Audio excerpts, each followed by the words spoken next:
This is a practical way to actually develop your art style. We talk about finding our style as if it's a destination, a hidden place. We treat it as like a secret code we haven't cracked it yet. But after years of struggling, I realized that style isn't something you find. It's what remains when you start making intentional choices. It's not a secret. It's a process of observation and logic. Today, I want to share the practical shifts that actually helped me finding my voices, without the gatekeeping. When we see a piece of art that we love, our first reaction is usually emotional. We say, I love this vibe. I wish I could draw like this. But if you want to grow, you have to move past the vibe and into more specifics. Next time you scroll through your inspirations, I want you to perform a style audit. Don't just look at the image. Deconstruct it into smallest pieces. Ask yourself, what part of this drawing makes me to like it? Is it the temperature of the colors? Are they desaturated and moody, or bright or high contrast? Is it the line quality? Are these lines tapered or delicate? Bold or textured? Look at the edges. Are they soft or blurred? Sharp or defined? You gotta know the part, bit by bit, even how you feel on these pieces too. When you acknowledge specific ingredients you love, you stop imitating the whole person. You start collecting elements that you can cook with. You aren't stealing a style, you're simply finding your own vocabulary. Now I want to be very clear, this isn't about copying. It's not about taking someone else's finished vision and calling it your own. It's about understanding. Think of it like cooking a meal. If you just buy a pre-made dish from a restaurant and try to serve it, you haven't learned anything. But if you taste that dish and realize, oh, it's the hint of rosemary that makes this special, or I love the texture of this specific sea salt, you can take those individual ingredients back to your own kitchen. You can control that rosemary with a completely different base, something that is uniquely yours. By pinpointing exactly what you love, you're building your own artistic vocabulary. You aren't stealing a style, you're learning how to speak. Once you know these parts, you can practice them in isolation. You can spend an afternoon just playing with those specific colors or practicing the specific line weight. And as you gather these different ingredients from many different places, from nature, from old films, from other artists, they begin to blend together inside you. And this is how a style is born. It's a unique blend of everything you've loved, filtered through your own hands and your own sincerity. It's not a secret. It's just a very intentional way of saying this is what I love and this is how I choose to see it. There's a dangerous myth in the art world that improvement only comes from hard work, from drawing 10 hours a day until your hands hurt. But I learned the hard way that observation is actually much more powerful than the act of drawing itself. A few years ago, I suffered a severe hand injury. I couldn't even open a door or hold a spoon. For months, my drawing life was over. I was devastated. But because I couldn't draw, I was forced to do something I had always rushed through.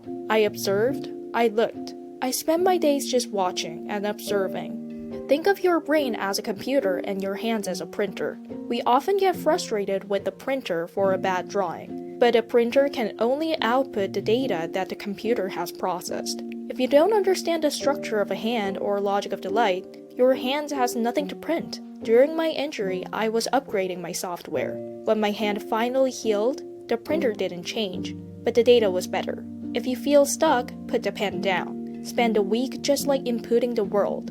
Your hands will thank you later. If you want your art to have that high quality feel, that sense of authority, you have to stop thinking in lines and start thinking as a 3D structure. When we're beginners, we draw symbols. We draw a line for an eye, a line for a nose. As an artist, our job is to help the viewers understand the structure of the world in a 2D surface. This is where the real difference happens. Every object has planes. Think of a face not as a flat surface, but as a series of cliffs and valleys. When you understand the 3D why behind a shape, your lines become intentional.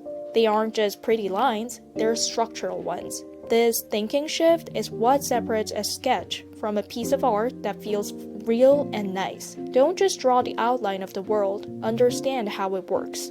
I feel like many people often ignore this, but this is the most important part. Your art is a reflection of your inner state. Art isn't a mechanical process like math. It's a translation of your energy. If you approach your desk feeling anxious, telling yourself, I must find my style today, or I have to be productive, and make good art, the tension will show in your art eventually. Your lines will be stiff, your colors will feel muddy. Your art will feel like a chore because in that moment, it is a chore. I learned that the most practical thing I can do for my art style is to self-prioritize. When you allow yourself to be at peace, that space reflects in your work.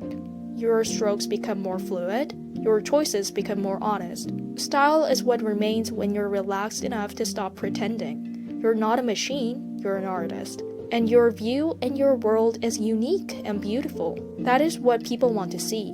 Your happiness isn't a distraction from your art. It's a soul of it. Because art is so personal, we often start to believe that our work is a direct reflection of our worth. We think, if I draw something bad today, it means I'm a bad artist. But what I want to tell you is, you're not your art.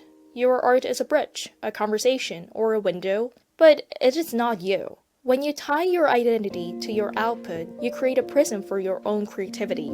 The moment you detach your value from sketches is the moment you finally become free. When you realize that a bad drawing is just a piece of paper, you gain the freedom to play. And this detachment is actually the final secret to finding your original style. Style is born in the moment when you are not afraid of what people will think. It's born in the freedom of knowing that no matter what happens on the canvas, you're still worthy. You are the gardener, not the garden. You're the sky, not the weather.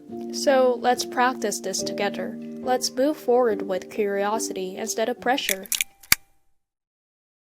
If there's one thing you're going to observe or reframe this week, let me know in the comments. I'm not just saying this to grow my YouTube channel. I'm saying this because I do really care and hear you guys' thoughts. Thank you for spending this quiet time with me. It truly means the world. I hope you find the courage to be kind to yourself today, because when you're happy, your art will be too. Stay soft, and I'll see you guys in the next one. Bye!